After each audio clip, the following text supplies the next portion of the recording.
Corn's setting the timer for the show. I mean, we got new equipment. We're using a new equipment. Yeah, that's new equipment. Timer. We should have one of those like little sand ones. Egg timer. That's right. We want you to send us if you want us to give the Fish and Corn Show a gift, send us an egg timer. Then watch, we get an egg beater. You know, someone says, "Dude, fuck that. You're too cheap. I'm gonna send them an egg beater." Anyway, you were gonna say.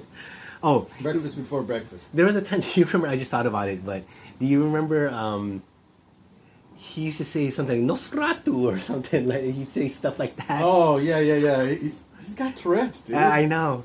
But his is funnier than yours. You do the same thing and you start, repeating phrases. I hope I don't get like dementia in the future. But that's just what the show. I can see you say Cornolio. Well, I told you that at the house I was doing that because of certain people. I was doing that whole Japanese term, like daijubu. Because that's actually a term. But anyways, yeah, he does the funny. And I guess the fish is a little bit guilty of repeating things or phrases. Yeah, yours isn't as bad as his. No, I know that his I'm doing Tourette's it. Yeah, fucking. Sometimes, you can tell he's really trying to keep it in check, but let's start with the whole head tapping, arm tapping, kind of shifting. Yeah, is that like a flutter? He looks like a pigeon. We should tell him his new name on the show. He should be Sqaub or something. The Sqaub. Isn't that like pigeon and something? Yeah, it's a fancy word for pigeon. I guess it's what you use when you're describing eating the pigeon. Yeah. Would you eat roadkill? I saw a Vice thing on the internet about some guy who his thing is just driving around looking for roadkill and he would eat it. I don't see a problem with roadkill, honestly. Because he eats, animals that are not known for eating. Like he had a squirrel, he had like a vacuum. That eat squirrel. It seems like a lot of work for very little. Could you eat squirrel if someone prepared it for you? I'll eat rat, dude. Really? Yeah. So if we ever have an episode of the Fish and Corn Show, I'm down. You're down. Yeah, I'm down for dog, rat, whatever, panda. Jeez, you're right. I gotta get a new mask. It seems to be it's getting kind of weird on the face. Ooh. Maybe it's just growing on you. No, now this feels better. Oh shit. But anyways, what else is going on in there? Would you eat rat? I don't know. If I had to, I can military up. I've been known to do that. I'm not talking about having to. I'm just talking about sheer curiosity. Maybe a bite, like just to have that taste, and then for health reasons, maybe don't eat it since it's like a rat that was probably from the street. Honestly. Well, no. See, that's the thing. I saw this. They raise them probably. I saw this video a while back on Netflix. It was called Rats, right? Mm-hmm. It was like just a documentary about rats in different areas, right? And then they started out with rats in New York, and they're filthy, disgusting animals. And then they were showing the process of how, because in some countries rats are like a delicacy, right? Yeah, like apparently in Vietnam, rats are like bar food. Right? Oh, I saw this when they were doing the sushi one with the pinkies. No. Oh, No, this was the farm to market kind of deal. Okay, where showing you the process of how the rat ends up on the plate, right? Mm-hmm. And what it was is, it's basically these farmers who set up these traps out in the rice fields. Help to get out of the rice. They trap the rats, right? But they have to get them live. Yeah. Because the rat people won't buy them dead. They want living rats, right? Yeah. And so these are basically wild-caught rats that are brought to wherever they're going to be prepared. And then they drown the motherfuckers in a burlap sack and just quarter them. They chop off the tails and the heads, and then they quarter them like chicken, and they probably marinated in something. There's just a sauce thing, and they fry it. Yeah. So To me, it looked pretty good. I mean, people maybe just chowing down on it like lemongrass, chicken chunks or whatever, and they're drinking and eating and playing, cards and shit. And it's like Mahjong, it looked good to me, dude. Mahjong, they're playing Mahjong. Whatever the fuck they were doing, it looked good to me, and I thought, I think I should get past the rat thing. Yeah, like because they do that in Thailand, like sugar, and it kind of caramelizes in if they wok fry, which they are. It's getting nice and. Dude, I was all kind of oogie about the idea of eating insects for the longest time, and then I ate insects and I was like, this is good, dude. It is. And I've gotten to the point where I literally will eat ants out in the they're kind of nutty garden. And spicy. They're spicy. Yeah. And I will just pick one up out of the ground and eat it. Yeah, I've eaten ants. I've eaten ants, and it freaks my kids out. But, I think they're tasty little fuckers, and if I've gotten to that point with ants and crickets, I'm sure I could get to that point with rats. Do you think the rat would? It's dark meat, right? It'd probably be dark. It's dark meat. Fine. No, it's just I'm curious. I'd really like to try it. But I know that you don't want to source your rats from the fucking garbage bin out behind the fucking jacket box. Yeah, that's gonna just taste bad, even if it was regular meat. Yeah.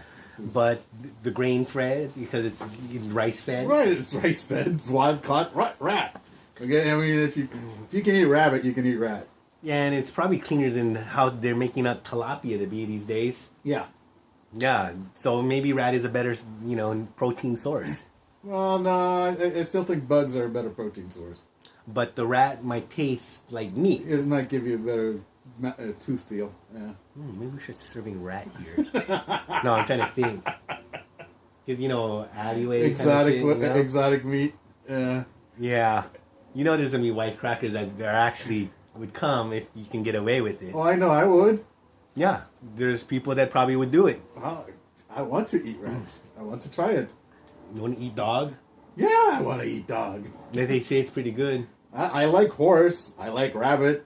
I enjoyed whale. I enjoyed puffin. You'll probably enjoy shark. Yeah, so you like a man of many, and you're willing to cross over because it's not. It's a mammal. Just meat. A cow's a mammal. It's just meat. It's just meat. You can't look at it as Snoopy or a pet. You got to look at it as meat. You can look at it as a pet, but you're still gonna eat it. That's true. I mean, because farmers look at their chickens. I have no compunction about eating my dogs. Yeah, I mean, you can eat... if need be. If need be. I think my uncle was raising dogs. To eat? To eat. Because normally I would... this is the uncle that I would butcher the pigs with. Mm-hmm. And it seems like he was eating the dog. Because, every year or you'd see new animals rotating to these two... made out of plywood, those above the ground on stilts and enclosures, basically. Enclosures for these animals. And every year, I'd go back to Hawaii and there'd be a different dog in there, different two dogs. Yeah. Oh man, that's who I learned how to make the nets. You can see where he's hardcore Filipino, where he would, I wouldn't put him past because he used to eat like with mayonnaise, like raw, like the skin. And the tendons, not cooked, but in vinegar and mayonnaise, from the cow. And I remember my Japanese friend. The tendons are good, dude. But raw. Because you can pickle that. His homie, he was putting it in vinegar. No, you're pickling. Yeah, and mayonnaise. And I don't know about the mayonnaise, but you're pickling it. Haven't you ever eaten chicken feed? I mean, chicken. Yeah. That one's a little, but I eat pig's feed. Yeah. Well, I'm not into pig anyways. But I have. But you get what I'm saying. Yeah. All that shit's. I like it, but that's just because I'm me. So you like the foot? Oh yeah, dude. We should get homies barbecue and we sell pig feet. Oh, we gotta come back to this. Hold on a second while I'm fresh on this. We're gonna come back to it. We're going to talk some shit that you got to see on the porch. I mean, the street. Stay off the porch.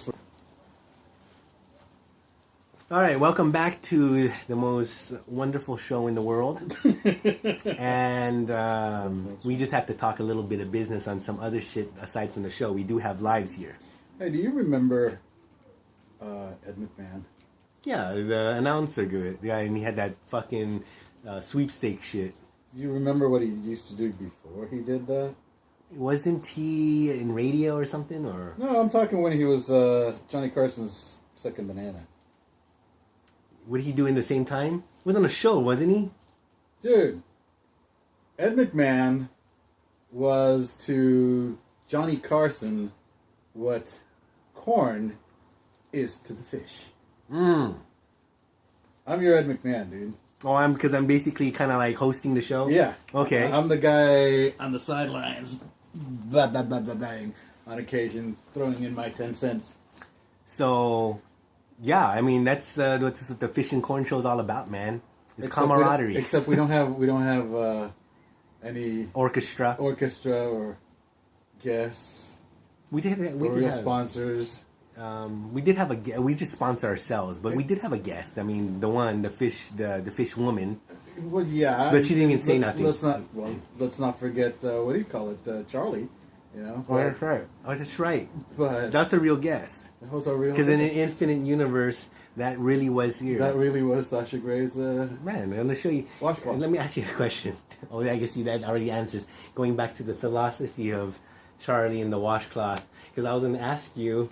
And you know what the answer is? Because I was saying, if you're willing to eat rat in the other episode, were you willing to eat Charlie? But you wanted Am to I eat. willing to eat Charlie?